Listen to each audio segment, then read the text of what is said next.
Huwag na nating ipako muli ang Panginoong Hesukristo sa pamamagitan ng pakikipagkuntsaba natin sa mga tiwali. Tandaan ninyo, ang nagpako kay Jesus ay hindi lang si Pilato. Ang nagpako kay Jesus ay hindi lang ang mga Romanong sundalo. Tandaan ninyo, ang nagpako kay Jesus ay yung mga taong hindi siya ipinagtanggol. Ang nagpako kay Jesus ay yung mga taong nagbulag-bulagan sa kawalang katarungang ginawa kay Jesus. Mga kababayan, mag-isip-isip na kayo. Okay lang na mapahiya kayo sa sarili ninyo dahil nagkamali kayo. Pero panahon na para bumangon. Isabay natin sa pagtataas ng krus ni Kristo ang pagbangon ng bansang Pilipinas.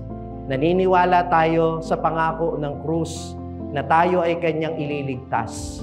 Pero hindi natin makakamit ang kaligtasang ito kung hindi muna tayo aamin.